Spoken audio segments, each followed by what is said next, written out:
ദൈവത്തിന് മഹത്വം. നമ്മുടെ പ്രതിദിന ആഹാരം ജനുവരി 30. നമ്മുടെ രാജാവായ യേശു. ഒരു രാജാവ് നീതിയോടെ വാഴും, വരണ്ട നിലത്ത് നീർത്തോടുകൾ പോലെയും ഇരിക്കും. യെശയ്യാ പ്രവാചകന്റെ പുസ്തകം 32-ാം അധ്യായം 1-2 വാക്യങ്ങൾ. ലോകത്തിലെ ഏറ്റവും സൂര്യപ്രകാശമുള്ളതും വരണ്ടതുമായ രാജ്യങ്ങളിലൊന്നിൽ എണ്ണയ്ക്കായി കുഴിക്കുന്ന സമയത്ത് ഒരു വലിയ ഭൂഗർഭ ജലശേഖരം കണ്ടെത്തിയത് ടീമുകളെ ഞെട്ടിച്ചു.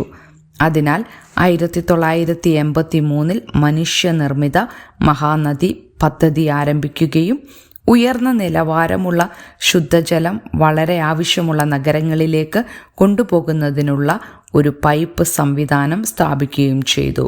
പദ്ധതിയുടെ തുടക്കത്തിലുള്ള ഒരു ഫലകത്തിൽ ഇങ്ങനെ എഴുതിയിരിക്കുന്നു: ഇവിടെ നിന്ന് ജീവന്റെ ധമനികൾ ഒഴുകുന്നു.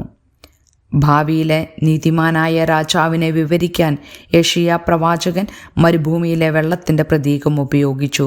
രാജാക്കന്മാരും ഭരണാധികാരികളും നീതിയോടും ന്യായത്തോടും കൂടി വാഴുമ്പോൾ അവർ വരണ്ട നിലത്ത് നീർത്തോടുകൾ പോലെയും ക്ഷീണമുള്ള ദേശത്ത് ഒരു വൻ പാറയുടെ തണൽ പോലെയും ഇരിക്കും. ചില ഭരണാധികാരികൾ കൊടുക്കുന്നതിനു പകരം വാങ്ങാൻ ആഗ്രഹിക്കുന്നു. എന്നിരുന്നാലും ദൈവത്തെ ബഹുമാനിക്കുന്ന ഒരു നേതാവ് അഭയസ്ഥാനവും രക്ഷാസ്ഥാനവും നവോന്മേഷവും സംരക്ഷണവും നൽകുന്ന ഒരാളായിരിക്കും. ദൈവത്തിൻ്റെ നീതിയുടെ പ്രവൃത്തി സമാധാനവും, നീതിയുടെ ഫലം ശാശ്വത വിശ്രാമവും നിർഭയതയും ആയിരിക്കും എന്നും യെശയ്യാവ് പറഞ്ഞു. പിൽക്കാലത്ത് യേശുവിൽ പൂർത്തീകരിക്കേണ്ട പ്രത്യാശയുടെ വാക്കുകളാണ് യെശയ്യാവ് പറഞ്ഞത്.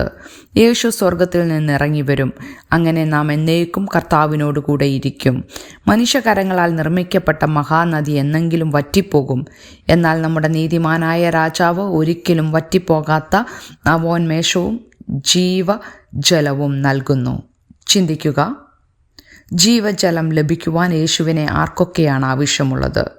യേശുവിൻ്റെ മാതൃക പിന്തുടർന്നുകൊണ്ട് നിങ്ങൾക്ക് എങ്ങനെ മറ്റുള്ളവർക്ക് നവോന്മേഷം പകരാൻ സാധിക്കും? ദൈവത്തിന് മഹത്വം.